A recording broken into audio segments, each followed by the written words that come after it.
ಒಂದು ಕಡೆ ಗ್ಯಾಸ್ನ ಸಂಕಷ್ಟ, ಮತ್ತೊಂದು ಕಡೆ ಮಾದರಿ ರೈತರ ಮೇಲೂ ಕೂಡ ಸಮಸ್ಯೆ ಎದುರಾಗ್ತಾ ಇದೆ. ಗ್ಯಾಸ್ ಮೇಲೆ ಅವಲಂಬನೆಯಾಗದೆ ಸ್ವಾವಲಂಬಿ ಜೀವನವನ್ನು ರೈತರು ನಡೆಸ್ತಾ ಇದ್ದಾರೆ.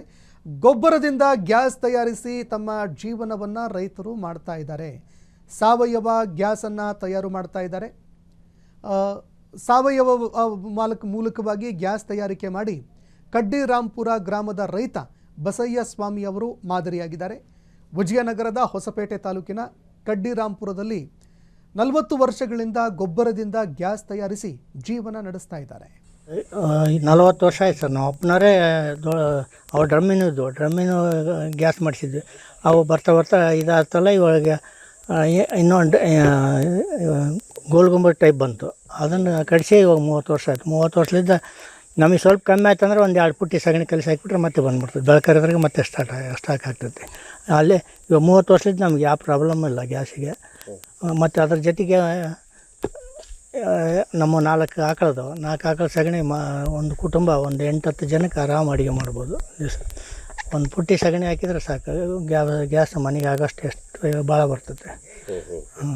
ಗ್ಯಾಸಿನ ಪ್ರಾಬ್ಲಮ್ ನಮಗೇನು ಬರೋದಿಲ್ಲ. ನಾವು ಆಲ್ಟರ್ನೇಟ್ ಇಟ್ಕೊಂಡಿರ್ತೀವಿ, ಕರೆಂಟಿನ ನೆಟ್ ಅಂತ. ಕಡನ್ ನಾವು ಯಾರೋ ಇಲ್ಲಿಗೆ ಊರಿಗೆ ಹೋದರೆ ಕಲಿಸಿಲ್ಲ ಅಂದರೆ ಕಮ್ಮಿ ಆಗ್ತದೆ. ಮತ್ತು ಬಂದು ಒಂದು 2-3 ಪುಟ್ಟಿ ಕಲಿಸಿ ಹಾಕಿಬಿಟ್ರೆ ಮತ್ತೆ ಬೆಳಕರಿದಾಗ ಏರಿಬಿಡ್ತೈತಿ. ಗೋಬರ್ ಗ್ಯಾಸಿಂದ ಅಪಾಯ ಇಲ್ಲ, ಇದಿಲ್ಲ. ಗ್ಯಾಸ್ ಲೀಕ್ ಆಗ್ತೈತೆ ಅಂದ್ರೆ ಏನು ಇದಿಲ್ಲ. ಪೈಪೆಲ್ಲ ಡ್ಯಾಮೇಜ್ ಆಗಿರ್ತವೆ, ಆದ್ರೆ ಏನು ಅಪಾಯ ಇಲ್ಲ. ಅದು ಗ್ಯಾಸಿಂದ ಸ್ಮೆಲ್ ಬರ್ತೈತಿ, ಬಂದಾಗ ಆಫ್ ಮಾಡಿಬಿಡೋದು ಅಷ್ಟೇ. ಸಿಲಿಂಡರ್ ಗ್ಯಾಸ್ ಇದ್ದಷ್ಟು ಡೇಂಜರ್ ಯಾವುದೇ ಗೋಬರ್ ಗ್ಯಾಸ್ ಇಲ್ಲ. ಇವಾಗೆಲ್ಲ ಇನ್ನೂ ಸಿಂಪಲ್ ಬಂದವ್ರಿ. ಎಲ್ಲ ಡ್ರಮ್ನಾಗ ಅದ್ರಾಗ ಮಾಡ್ತಿದ್ರು. ನಾನು ಅದನ್ನೇ ನೋಡ್ತಿದ್ದೀನಿ. ಒಂದು ಡ್ರಮ್ನಾಗ ನಲ್ಲಿ ಕುಂದಿರಿಸಿ ಅದ್ರಾಗ ಮಾಡ್ಕೋಬೇಕಂತ ಇನ್ನೊಂದು ಆಲ್ಟರ್ನೇಟ್ ಮಾಡ್ಬೇಕಂತ ಮಾಡೀನಿ. ಈಗ ಸಿಲಿಂಡರ್ ಗ್ಯಾಸ್ ಒಟ್ಟು ಉಪಯೋಗ ಮಾಡ್ತಿರ್ತೀವಿ ರೀ. ಅಂದ್ರೆ ಪೂರ್ತಿ ಕ್ರಿಟಿಕಲ್ ನಮಗೆ 6 ತಿಂಗಳು ವರ್ಷ ಒಂದು ಸಲ ಗ್ಯಾಸ್ ತಂದರೆ ಒಂದು 6 ತಿಂಗಳ ಮೇಲೆ ಬರ್ತೈತಿ. ಈಗ ಇಲ್ಲೇನೋ ಕಲಿಸೋದಿಲ್ಲ ಅಂದಾಗ ಅದನ್ನು ಉಪಯೋಗ ಮಾಡ್ತೀವಿ. ಬೆಂಗಳೂರು ಆಗಿರ್ಬೋದು, ಈಗ ಪ್ರಮುಖ ಕ್ಷಣ ಕ್ಷಣದ ಸುದ್ದಿಗಳಿಗಾಗಿ ಫ್ರೀಡಂ ಟಿವಿ ಸಬ್ಸ್ಕ್ರೈಬ್ ಮಾಡಿ, ಲೈಕ್ ಮಾಡಿ ಹಾಗೂ ಫಾಲೋ ಮಾಡಿ. ಹೊಸ ಸುದ್ದಿಗಳ ನೋಟಿಫಿಕೇಶನ್ಗಾಗಿ ಬೆಲ್ ಐಕಾನ್ ಮೇಲೆ ಕ್ಲಿಕ್ ಮಾಡಿ.